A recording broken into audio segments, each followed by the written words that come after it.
Hello there. Welcome back to the 67 Sleepy Facts channel. Tonight we're going somewhere unusual. Not to the edges of the cosmos, not to the beginning of time, but somewhere far stranger. We're going beneath reality itself, to the place where existence becomes fuzzy, where the solid world you trust dissolves into something that refuses to make sense, where particles exist in multiple places simultaneously, and where the simple act of looking at something changes what it is.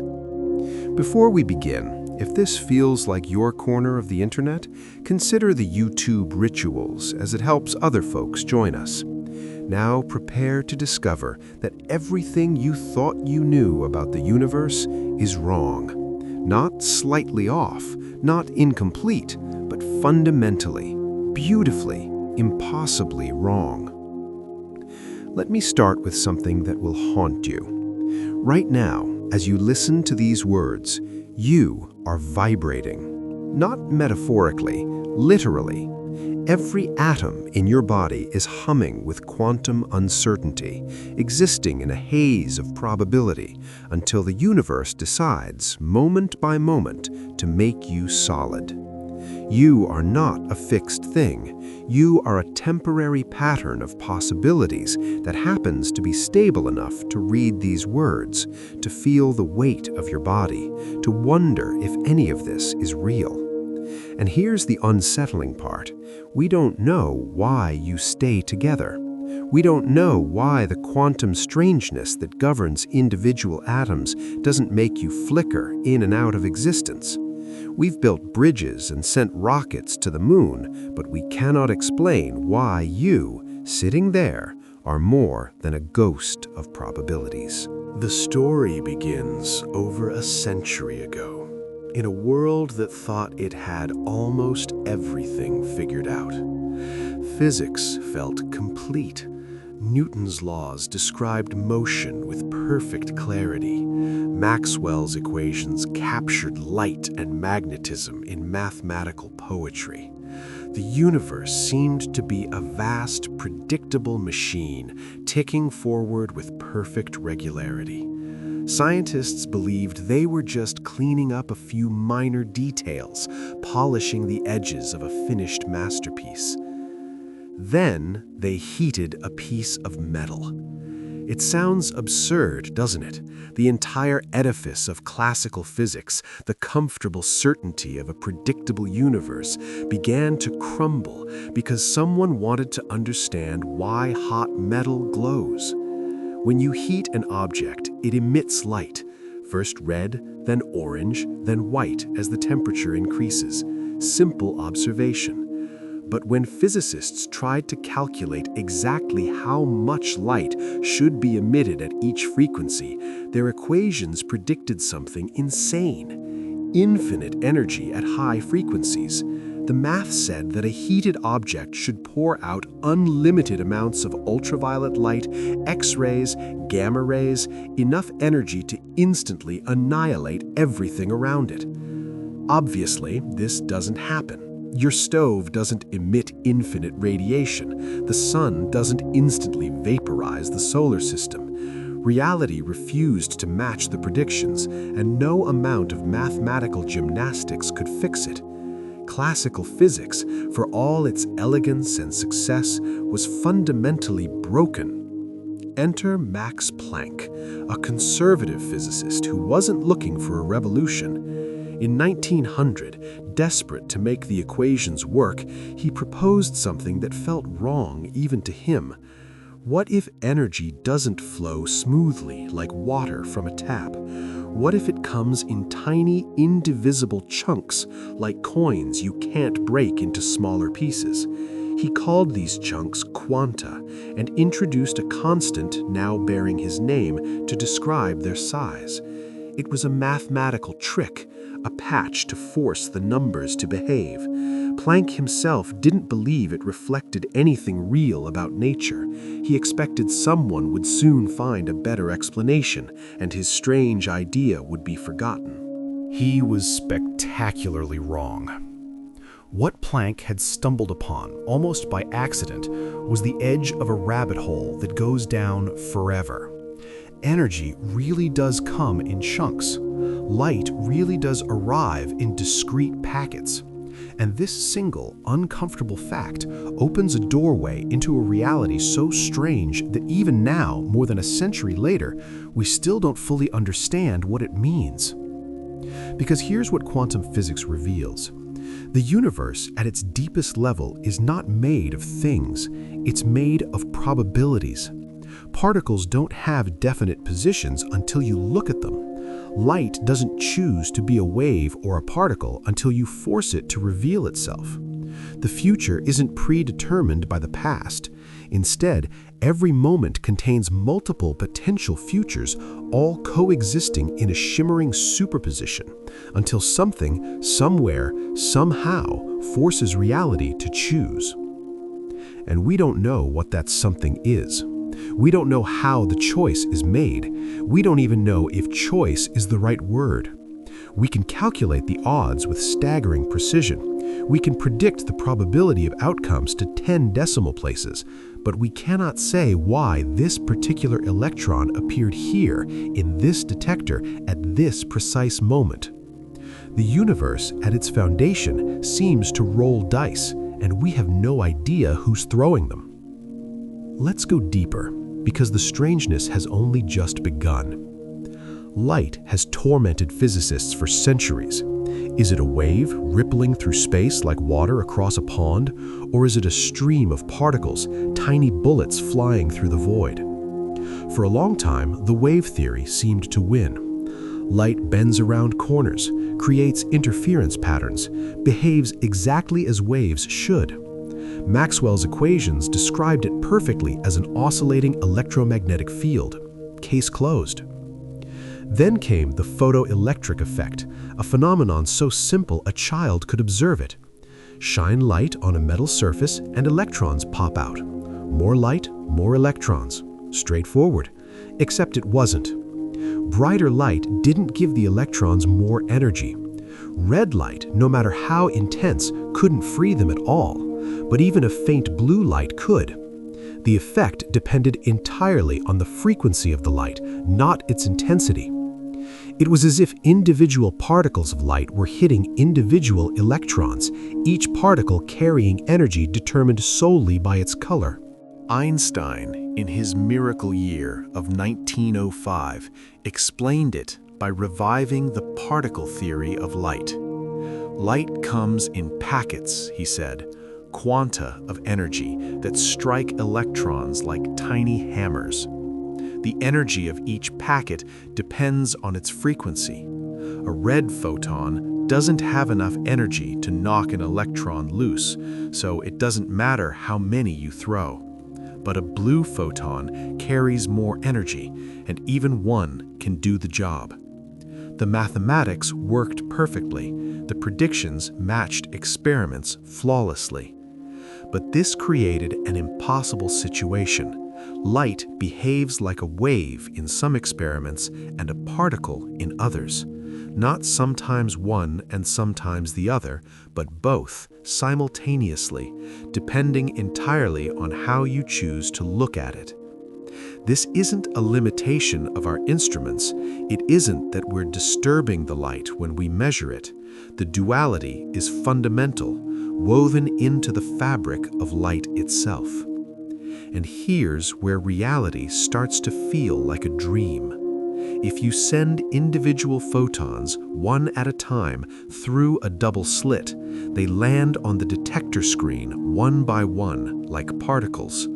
But over time, they build up an interference pattern, stripes of light and dark that can only come from waves. Each photon, traveling alone with no other photons anywhere nearby, somehow interferes with itself. It's as if each single photon goes through both slits simultaneously, explores every possible path, and only decides where to land when it finally hits the screen. But watch which slit the photon goes through. Place even the gentlest detector there, and the interference pattern vanishes. The photon, forced to reveal its path, suddenly behaves like an ordinary particle. The wave nature disappears completely, not because you disturbed it, but because you know something you didn't know before. Information itself seems to reshape reality. We don't know how this works. We don't know what it means for causality, for the arrow of time, for the relationship between past and future. The mathematics is clear, the experiments are repeatable, but the interpretation remains shrouded in mystery. Some say it reveals that the past isn't fixed until we observe it. Others say it shows that reality is fundamentally non-local, that distant events can be connected in ways that transcend space and time. Still others insist we're asking the wrong questions, that the quantum world simply doesn't work the way our classical intuitions insist it should. All we know for certain is this: the universe is far stranger than it appears. The solid, sensible world we inhabit is built on a foundation of pure weirdness, and the deeper we look, the more elusive reality becomes. This brings us to Erwin Schrödinger, a physicist who gave the world an equation and a cat, both of which continue to perplex us. In 1926, Schrödinger introduced a mathematical description of quantum systems that doesn't track particles as if they were tiny billiard balls. Instead, it describes something called the wave function, a mathematical object that encodes all possible states a particle could occupy, weighted by their probabilities. Think of it as a cloud of potential. An electron doesn't have a position. It has a wave function that spreads across space, describing where it might be found if you were to look. The wave function evolves smoothly, deterministically, according to Schrödinger's equation. It ripples and interferes and spreads and focuses, always following precise mathematical rules. But then you measure the electron's position, and something extraordinary happens. The cloud of probability instantly collapses. All those possible positions vanish, and the electron appears in one definite location. This is called wave function collapse, and it's one of the deepest mysteries in quantum mechanics. The Schrödinger equation never predicts collapse. It describes only the smooth evolution of probabilities. Collapse has to be added as a separate postulate, an extra rule that interrupts the otherwise perfect mathematics. And we have no idea what triggers it. Is it consciousness? Does observation require a conscious observer? The math says no, but the question haunts us. Is it any interaction with the environment? If a photon bounces off an electron in the depths of space with no one watching, does that count as measurement? Does the wave function collapse even when no conscious being is aware of it? Different interpretations give different answers, and after a century of debate, we're no closer to consensus.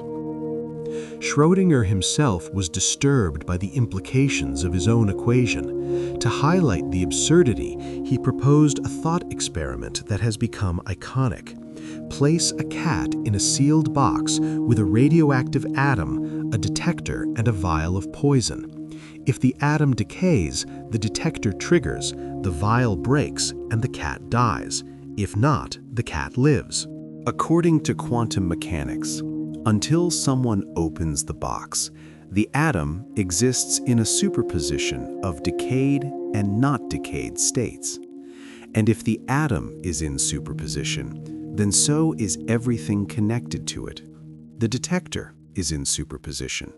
The vial is in superposition. And yes, the cat is in superposition, simultaneously alive and dead, existing in both states at once until observation forces reality to choose. Schrödinger meant this as a reduction to absurdity. a way of showing that quantum rules, however well they describe atoms and photons, cannot possibly apply to everyday objects like cats. But the joke, if it was one, backfired. Modern physics has pushed quantum superposition to larger and larger systems. We've achieved it with molecules containing hundreds of atoms. We've seen quantum effects in objects visible to the naked eye. The boundary between quantum and classical isn't about size, it's about isolation from the environment. This leads to the concept of decoherence, perhaps the most important idea in modern quantum mechanics. When a quantum system interacts with its environment even slightly, its delicate superposition begins to dissolve. The quantum information doesn't disappear, it spreads into the environment, becoming hopelessly scrambled and irretrievable. To us, it looks like the superposition has collapsed, but really, it's just become so entangled with everything else that we can no longer see it. Decoherence explains why you never see superpositions in everyday life. You're not isolated. You're constantly interacting with air molecules, photons, the floor beneath you, exchanging information with the environment billions of times per second. Your quantum coherence, if you ever had any, is destroyed almost instantly. You're forced to be classical, to have a definite position and state, not because quantum mechanics stops applying, but because you can't help but measure yourself. Yet, decoherence doesn't solve the measurement problem. It explains why we see definite outcomes, but not which outcome we'll see, or when the collapse actually happens. The mystery remains, buried deep in the mathematics, waiting for someone to uncover its secret. And then there's entanglement, the phenomenon Einstein called spooky action at a distance, and which he rejected until his death as proof that quantum mechanics was incomplete. Create two particles in a special way, such that their properties are correlated. Now separate them. Put one in Paris and one in Tokyo. Measure the state of the particle in Paris, and instantly, faster than light could possibly travel, the particle in Tokyo snaps into a corresponding state. This isn't classical correlation, like putting one red ball and one blue ball in separate boxes. With classical correlation, the balls were always red and blue. You just didn't know which was which. With quantum entanglement, neither particle has a definite state until one is measured. They exist in a shared superposition, a single quantum system stretched across space. When you measure one, the wave function collapses for both simultaneously, regardless of the distance between them. Einstein hated this. It violated his principle of locality, the idea that objects are only directly influenced by their immediate surroundings.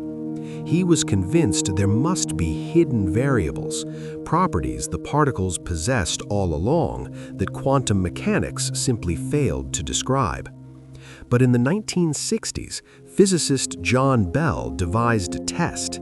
He derived mathematical inequalities that any local hidden variable theory must satisfy. Quantum mechanics violates these inequalities, and when the experiments were performed again and again in laboratories around the world, the results were clear. Bell's inequalities are violated. Quantum mechanics is correct. Hidden variables don't exist, or if they do, they must be non-local themselves. The universe is entangled. Particles that have interacted remain connected in ways that transcend space. Measure one and you instantly know something about the other, not because information traveled between them, but because they were never truly separate. They're part of a single quantum state, a unified whole that our classical minds perceive as separate objects. We use this now. Quantum cryptography exploits entanglement to create perfectly secure communication. Any eavesdropper disturbs the entanglement, revealing their presence. Quantum computers use entanglement to process information in ways classical computers cannot, exploring vast landscapes of possibilities simultaneously. But we still don't understand it. We don't know what entanglement really is, whether it's a physical connection, an informational link, or something deeper that our current physics cannot describe. Some researchers believe entanglement might be the foundation of space itself. They propose that space-time emerges from vast networks of quantum entanglement, that the geometry of the universe is woven from the relationships between particles. If this is true, then distance is not fundamental, connection is. We don't live in space, we live in a web of quantum correlations that creates the illusion of separation. It's a beautiful idea, still highly speculative, but it hints at something profound, that the universe might be far more unified, far more holistic than our everyday experience suggests. Let's talk about uncertainty. Not the philosophical kind, but a hard mathematical limit built into the structure of reality. In 1927, Werner Heisenberg discovered that certain pairs of properties cannot both be known precisely. The more accurately you measure a particle's position, the less you can know about its momentum. The more you pin down its energy, the fuzzier its timing becomes. This isn't a technological limitation. It's not that our instruments are too crude. The uncertainty is fundamental. A particle simply doesn't have both a precise position and a precise momentum simultaneously. The properties don't exist in definite form until measured.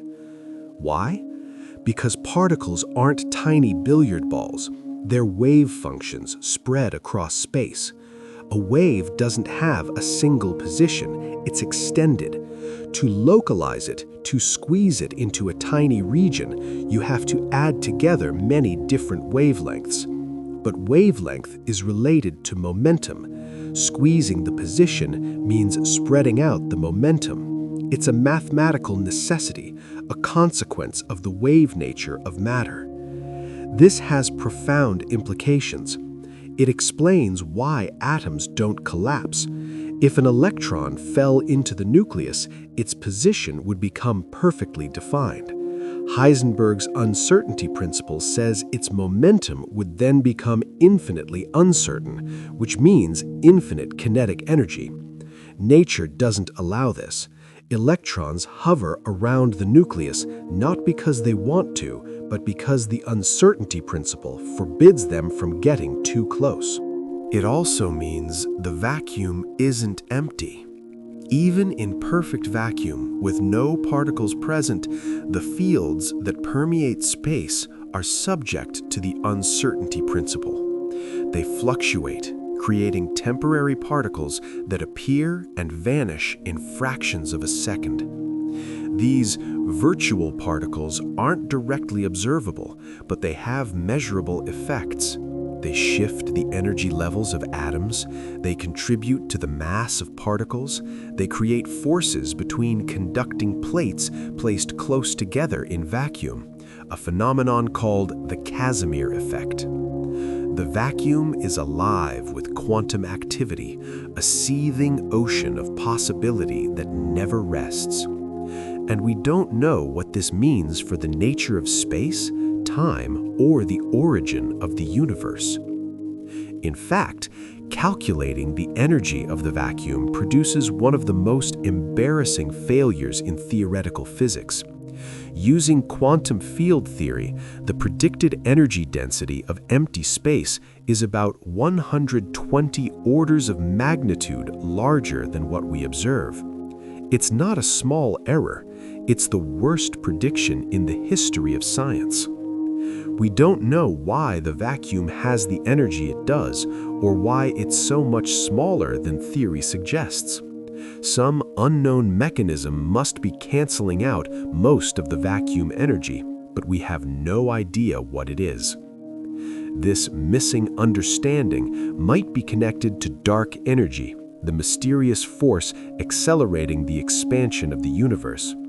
Is dark energy the energy of the vacuum? If so, why is it so small? These are among the deepest unsolved problems in physics. Then there's quantum tunneling, a phenomenon so counterintuitive it feels like magic. Imagine throwing a ball at a wall. If the ball doesn't have enough energy to go over the wall, it bounces back. Simple, classical, predictable. But quantum particles don't follow these rules. A particle approaching a barrier it doesn't have enough energy to cross can simply appear on the other side, as if the barrier weren't there. This isn't rare, it's fundamental to how the universe works. Radioactive decay happens because of quantum tunneling.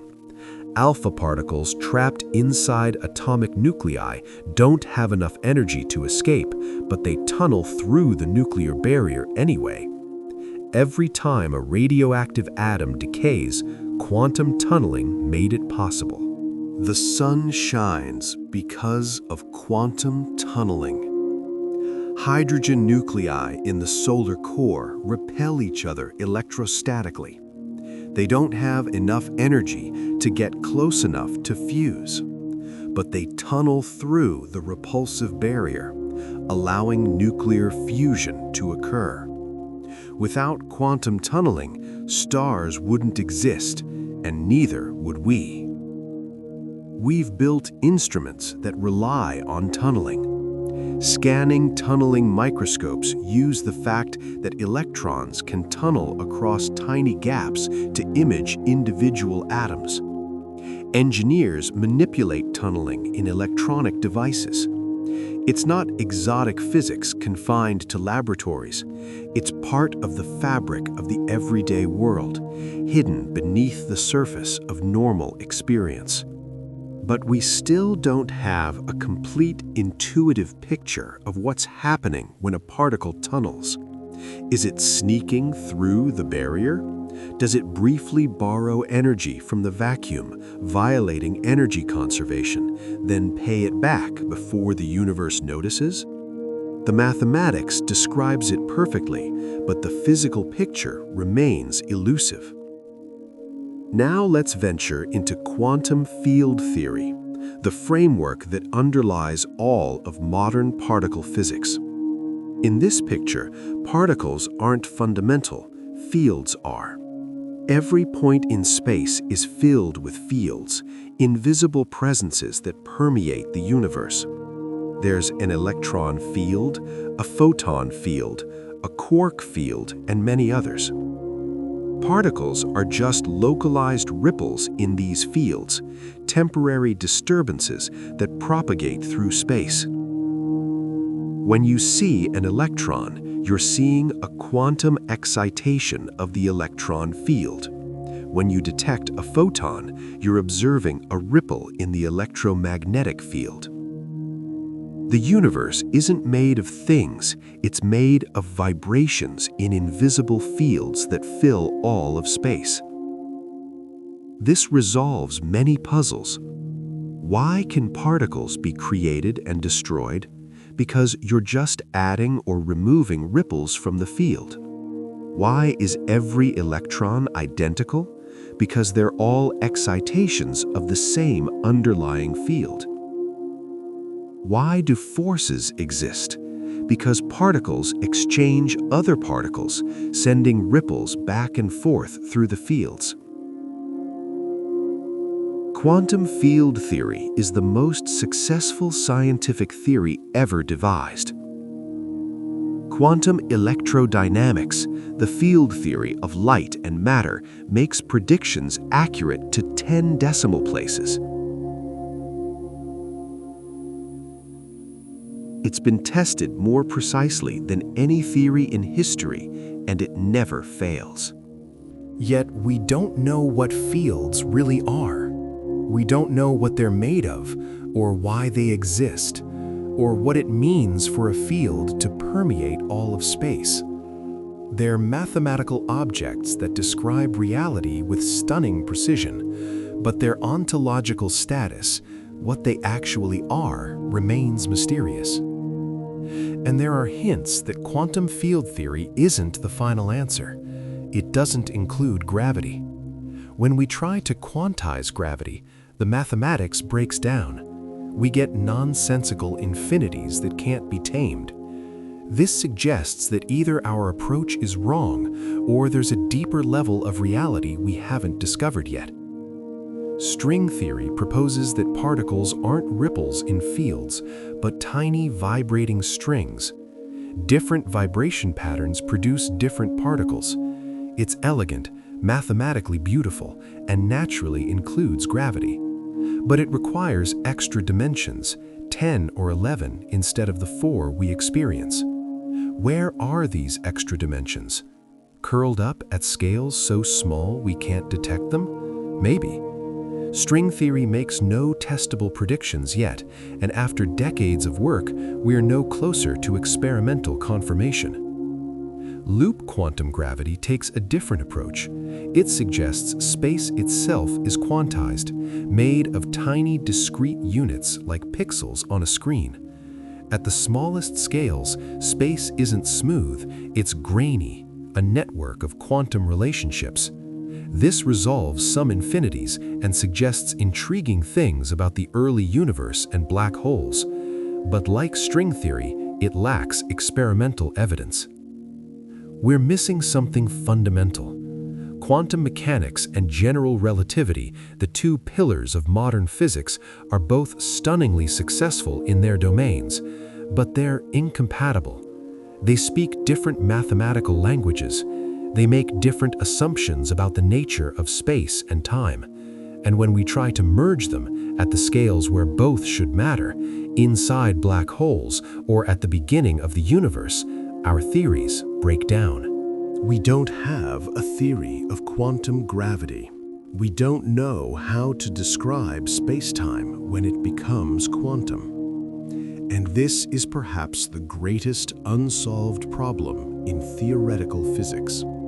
Some researchers believe the answer lies in information. They suggest that information is more fundamental than matter or energy, that the universe is, at its deepest level, a vast quantum computer processing information. Black holes seem to support this. When matter falls into a black hole, it seems to disappear.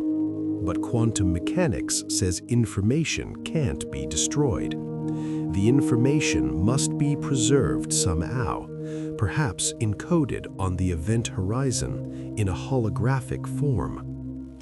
This leads to the holographic principle, the idea that everything inside a volume of space can be described by information on its boundary, like a hologram. If this is true, then three-dimensional space might be an illusion, a projection of information stored in 2 dimensions. The universe we experience might not be fundamental. It might be emergent, arising from deeper quantum information processing. These ideas are speculative, but they're being taken seriously by leading physicists. They hint that reality might be far stranger than even quantum mechanics suggests. Let's return to something more concrete, the measurement problem. After a century of quantum mechanics, we still don't know what constitutes a measurement. When does the wave function collapse? What counts as observation? The Copenhagen interpretation, the oldest and most common view, sidesteps the question. It treats the wave function as a tool for calculating probabilities, not a real physical thing. Measurement gives you an outcome. Don't ask what happens before that. Shut up and calculate.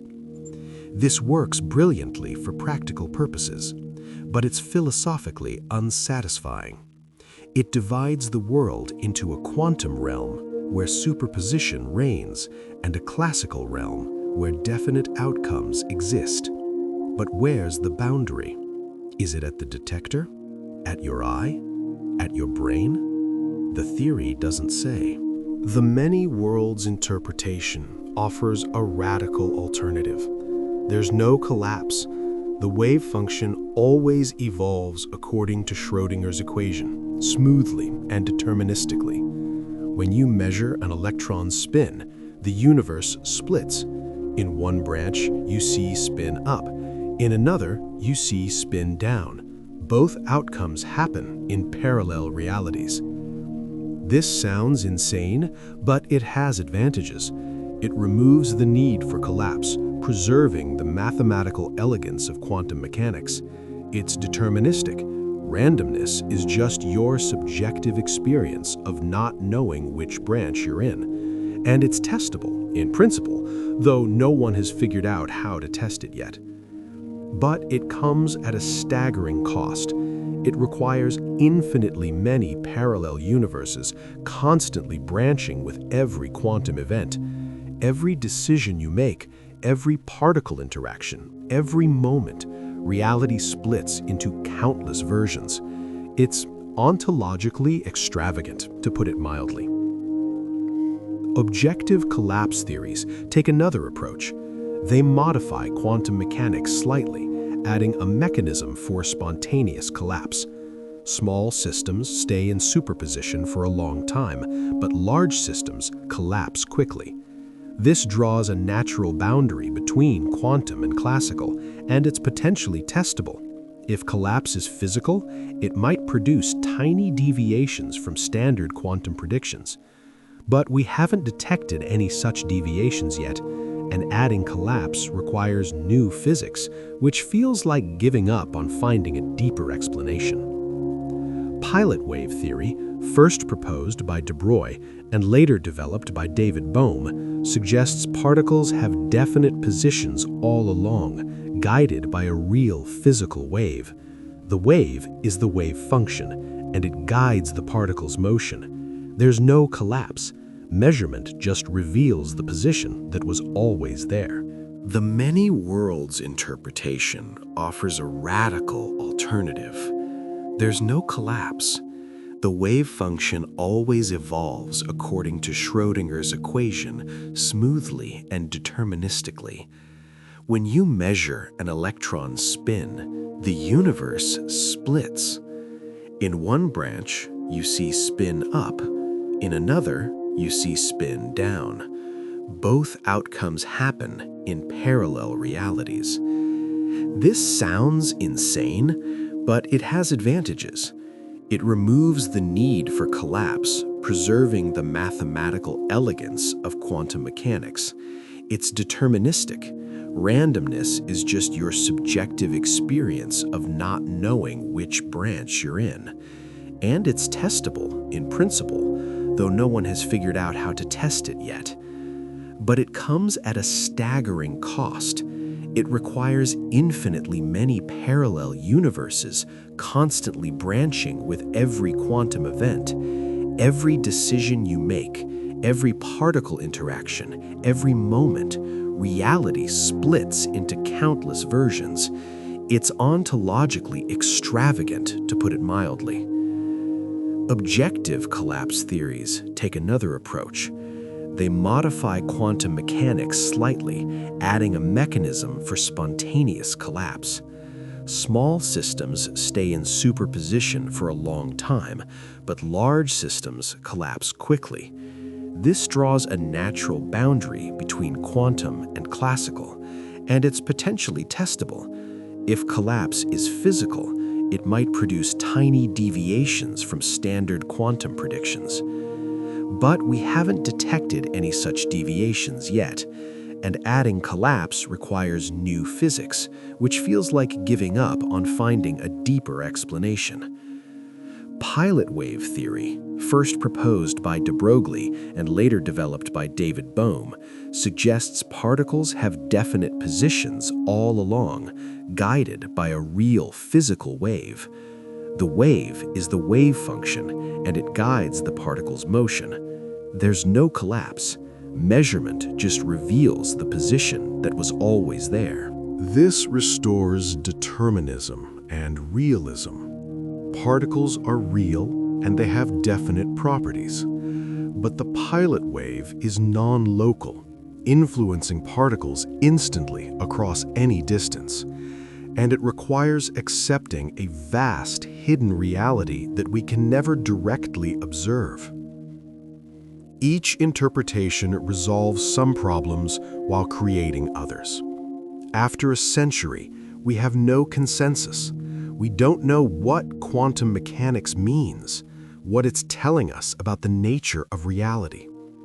We have the mathematics, and the mathematics works, but the interpretation remains wide open. Perhaps the problem is that we're asking the wrong questions.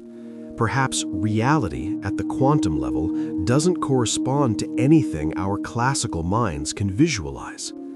Perhaps we need new concepts, new language, new ways of thinking that haven't been invented yet.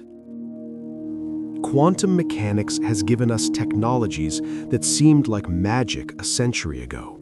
Lasers, semiconductors, MRI machines, GPS satellites that account for quantum effects. We're on the verge of quantum computers that could revolutionize computing. We can teleport quantum states, create unbreakable encryption, and manipulate individual atoms with precision. But we still don't understand what it is. We can use it, predict with it, build with it, but we cannot say what it is. And that's where we find ourselves tonight, in possession of the most successful scientific theory in history, a theory that describes reality with unprecedented accuracy, and yet we don't know what reality is. We don't know what the wave function represents. We don't know what causes collapse. We don't know why entanglement works. We don't know how to merge quantum mechanics with gravity. We don't know if space and time are fundamental or emergent. We don't know why the vacuum energy is what it is. We don't know what dark matter is or dark energy, or where the laws of physics come from. The more we learn, the more mysteries appear. Every answer generates new questions. The universe reveals itself slowly, reluctantly, in layers of increasing strangeness. But perhaps that's how it should be. Perhaps mystery is not a sign of failure, but the natural state of deep inquiry. Perhaps the universe is not obligated to make sense to creatures like us, evolved to hunt and gather on an African savanna, not to comprehend the quantum foam. And yet, we try. We build detectors and accelerators. We develop new mathematics. We propose bold theories and test them against nature. We push against the boundaries of knowledge, driven by curiosity, by wonder, by the strange human need to understand. Because here's what quantum mechanics teaches us. Beneath all the mathematics and mystery, the universe is not what it seems. The solid, sensible world is built on foundations of pure possibility. Certainty is rare.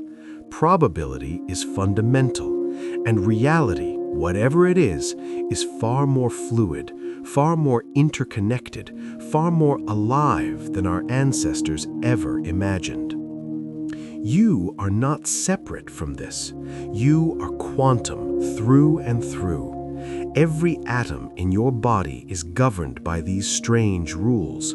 Every photon that enters your eye, every neuron firing in your brain, every breath you take emerges from the quantum substrate. You are a pattern in the fields, a temporary configuration that can think and feel and wonder. You are a way the universe has of knowing itself, of asking questions about its own nature. And in that asking, in that wondering, you participate in the deepest mystery of all, the mystery of existence itself. So rest now, if you can. Let these ideas settle into the quiet spaces of your mind. Don't worry if you don't understand everything. No one does. Not the physicists who devote their lives to this, not the mathematicians who write the equations, not anyone. The quantum world is not meant to be understood in the way you understand a chair or a cup of tea. It's meant to be appreciated, marveled at, held lightly in your awareness like a beautiful, incomprehensible poem. And perhaps, as you drift toward sleep, you can feel it. The quantum hum beneath everything, the gentle vibration of fields and possibilities, the universe breathing in and out, deciding moment by moment what to become. You are part of that breathing. You are part of that becoming. You are, in the deepest sense, quantum. And that means you are more mysterious, more wonderful, more impossible than you ever realized. Sleep well, explorer. The quantum mysteries will still be here when you wake, infinite and inexhaustible, waiting for the next curious mind to ask the next impossible question. And who knows? Perhaps one day someone will find the answer. Perhaps reality will finally reveal its deepest secret. Or perhaps the mystery goes all the way down, endless layers of strangeness beneath strangeness, and we will forever be explorers in an infinite landscape of wonder. Either way, the journey continues. The universe unfolds, and somewhere in the quantum foam beneath reality, new possibilities are being born. Thank you for traveling with me tonight through the strange and beautiful landscape of the quantum world. May your dreams be filled with superposition and your rest be deep and peaceful. The universe is stranger than we can imagine, and that, perhaps, is the most wonderful thing of all.